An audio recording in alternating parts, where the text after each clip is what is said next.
Sejam bem-vindas ao Devocional Superando a Solidão. Aqui quem fala é Karina Chagas e é um prazer ter você aqui comigo. Dia 6. A solidão tem cura, parte 2. Crise, trauma, processo da dor versus espírito da dor. Transformarei o lamento deles em júbilo. Eu lhes darei consolo e alegria em vez de tristeza. Jeremias 31:13. Solidão causada por crise ou trauma.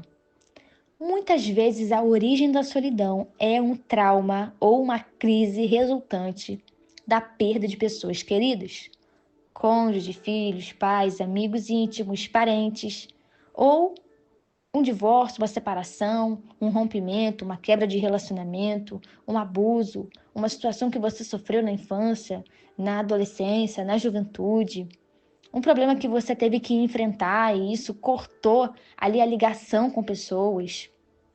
Mas quando acontece algo que nos faz compreender que a nossa vida nunca mais será a mesma, isso frequentemente pode gerar um trauma ou uma crise que pode nos levar à solidão e ao desespero.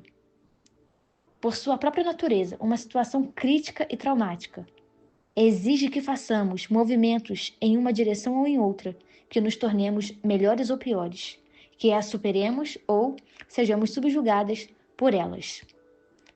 A solidão tem cura. E você pode decidir a maneira como você quer encarar essa solidão. Você pode escolher a forma como você vai olhar para essa solidão.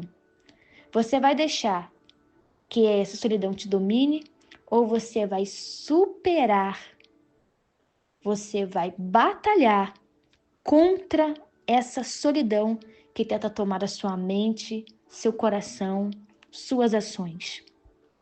Nós precisamos entender que nós podemos escolher a maneira como nós vamos reagir, agir.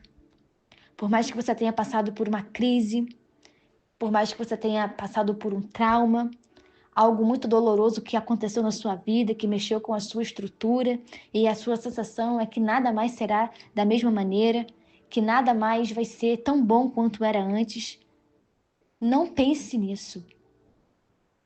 Porque em Jesus Cristo nós temos novidade de vida. Sabia que Jesus é novidade de vida? Então não deixe se influenciar por uma crise, por um trauma. Jesus pode arrancar toda crise, pode arrancar todo trauma, mas existe uma coisa que depende apenas de você.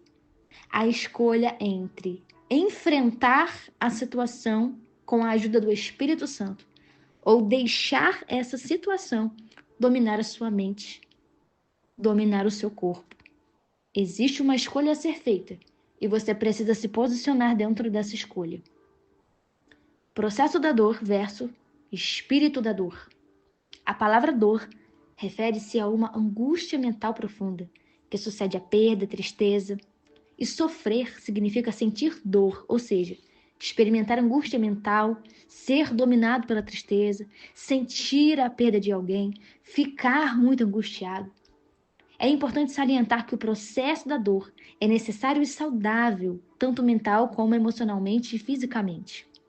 Uma pessoa que se recusa a sofrer quase sempre não está encarando a realidade da vida, e essa atitude trará efeitos devastadores ao seu ser.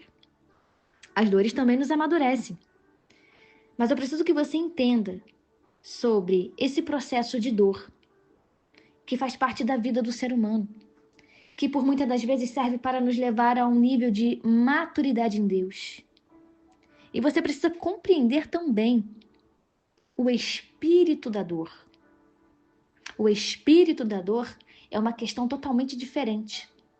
Se não enfrentado, logo assumirá o controle e destruirá a vida da pessoa que sofreu uma certa situação. Se não for encarado, se não for controlado, o espírito da dor poderá consumir a saúde, a força, a vitalidade e até mesmo a vida da pessoa. Eu vou te dar um exemplo. Uma amiga minha perdeu o filho depois de uma longa e exaustiva batalha contra uma enfermidade.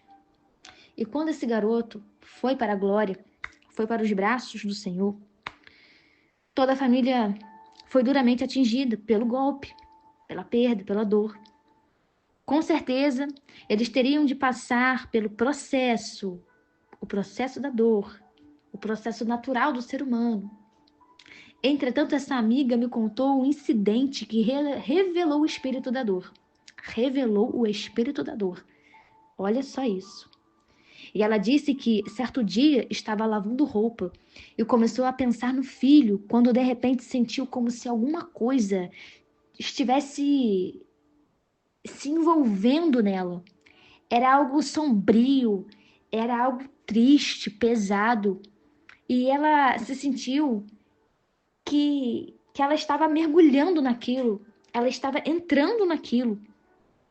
Só que Deus, de uma forma repentina, trouxe um discernimento para a vida dela. Trouxe um discernimento necessário para que ela percebesse que aquilo ali era o espírito da dor tentando oprimi-la. E ela conta que ela pegou uma das camisetas do filho, colocou-a em torno de si mesma e disse ao diabo que estava usando um manto de louvor, conforme Isaías 61:3. E depois de dizer aquelas palavras, ela começou a dançar e a dizer louvores a Deus.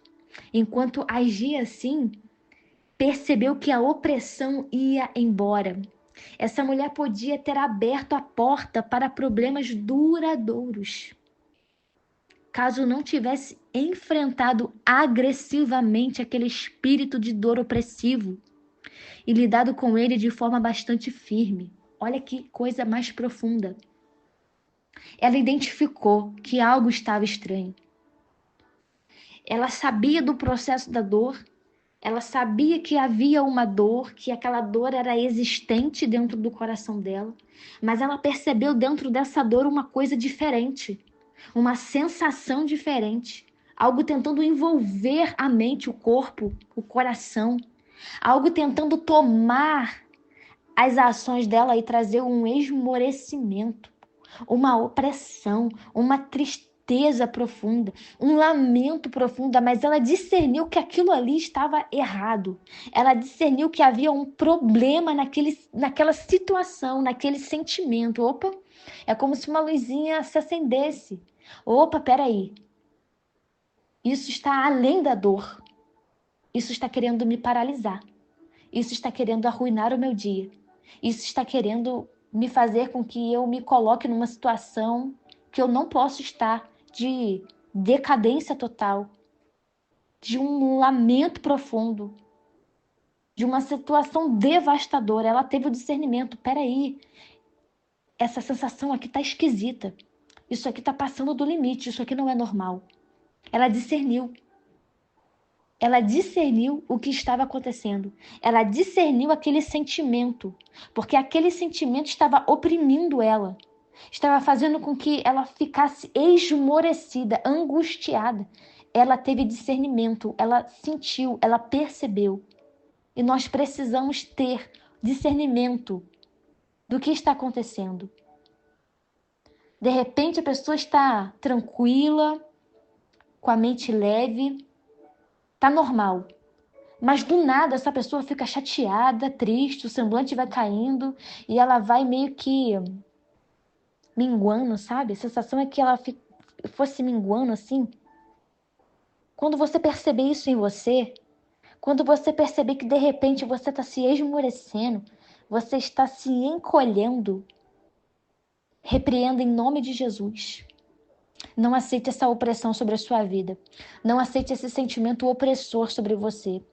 Não aceite essa derrota de solidão sobre a sua vida, sobre a sua mente.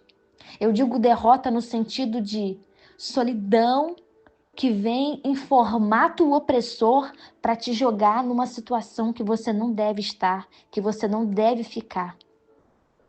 Uma situação totalmente contrária ao que Deus tem para a sua vida. Quando você identificar que algo está errado, repreenda no nome de Jesus. É por isso que eu sempre digo, questione a alma, pergunte à alma, conheça, se avalie, preste atenção no que está acontecendo. E quando vier algo pesado, sombrio, angustiante, algo tremendamente triste, discirna de onde veio, por que veio, que momento veio. E comece a orar. Repreenda no nome de Jesus. Fale, Senhor, repreende agora esse sentimento de angústia, em nome de Jesus. Que essa tristeza caia por terra agora. Que essa solidão profunda caia por terra agora, porque o Senhor está comigo. O Senhor é meu mestre, o Senhor é meu pai, o Senhor é minha mãe, o Senhor é tudo que eu tenho, o Senhor habita em mim, o Senhor mora em mim, o Senhor mora na minha casa, o Senhor está comigo. Então, em nome de Jesus, repreenda esse espírito opressor da minha vida, da minha mente, da minha casa, em nome de Jesus. E o Senhor te ouvirá e responderá a sua oração, minha irmã. Lute agressivamente, não aceite, não permita ficar encolhida, recuada. Repreenda no nome de Jesus e vai para cima. A solidão não pode te vencer, mas você pode vencer a solidão. Que Deus te abençoe em nome de Jesus. E eu te espero amanhã para o nosso 7º dia do devocional, Superando a Solidão.